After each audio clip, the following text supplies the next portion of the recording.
بسم الله الرحمن الرحيم. الرحمن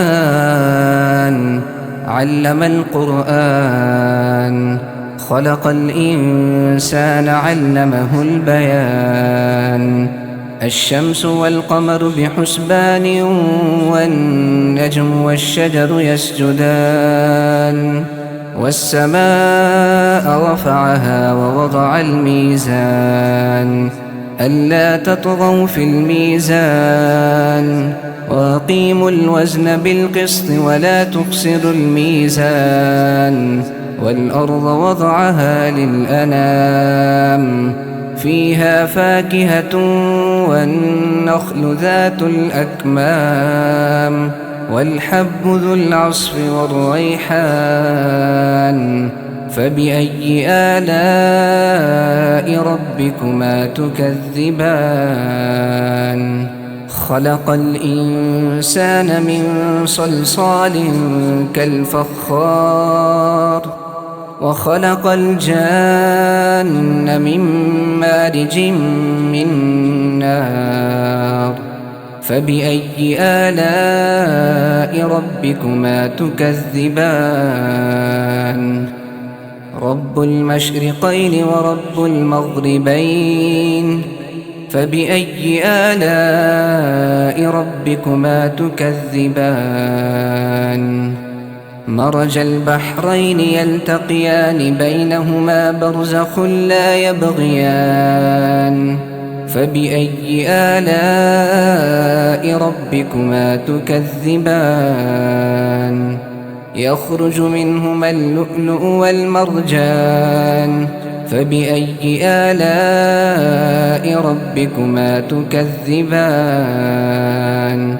وله الجوار المنشآت في البحر كالأعلام. فبأي آلاء ربكما تكذبان؟ كل من عليها فان، ويبقى وجه ربك ذو الجلال والإكرام. فبأي آلاء ربكما تكذبان؟ يسأله من في السماوات والأرض، كل يوم هو في شأن. فبأي آلاء ربكما تكذبان؟ سنفرغ لكم أيها الثقلان.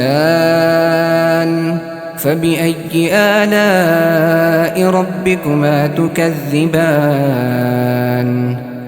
يا معشر الجن والإنس إن استطعتم أن تنفذوا من أقطار السماوات والأرض فانفذوا، لا تنفذون إلا بسلطان. فبأي آلاء ربكما تكذبان؟ يرسل عليكما شواظ من نار ونحاس فلا تنتصران. فبأي آلاء ربكما تكذبان؟ فإذا انشقت السماء فكانت وردة كالدهان. فبأي آلاء ربكما تكذبان؟ فيومئذ لا يسأل عن ذنبه إنس ولا جان. فبأي آلاء ربكما تكذبان؟ يعرف المجرمون بسيماهم فيؤخذ بالنواصي والأقدام. فبأي آلاء ربكما تكذبان؟ هذه جهنم التي يكذب بها المجرمون، يطوفون بينها وبين حميم آن. فبأي آلاء ربكما تكذبان؟ ولمن خاف مقام ربه جنتان. فبأي آلاء ربكما تكذبان؟ ذواتا أفنان.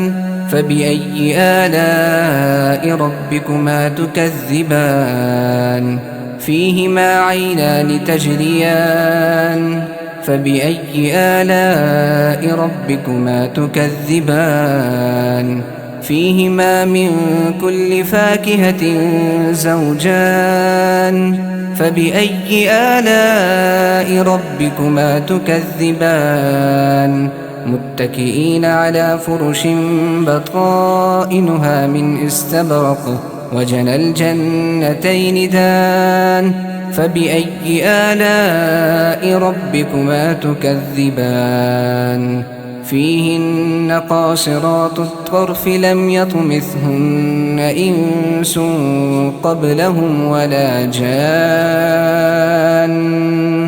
فبأي آلاء ربكما تكذبان كأنهن الياقوت والمرجان فبأي آلاء ربكما تكذبان هل جزاء الإحسان إلا الإحسان فبأي آلاء ربكما تكذبان ومن دونهما جنتان فبأي آلاء ربكما تكذبان مدهامتان فبأي آلاء ربكما تكذبان فيهما عينان نضاختان فبأي آلاء ربكما تكذبان فيهما فاكهة ونخل ورمان فبأي آلاء ربكما تكذبان فيهن خيرات حسان فبأي آلاء ربكما تكذبان حور مقصورات في الخيام فبأي آلاء ربكما تكذبان لم يطمثهن إنس قبلهم ولا جان فبأي آلاء ربكما تكذبان متكئين على رفرف خضر وعبقري حسان فبأي آلاء ربكما تكذبان تبارك اسم ربك ذي الجلال والإكرام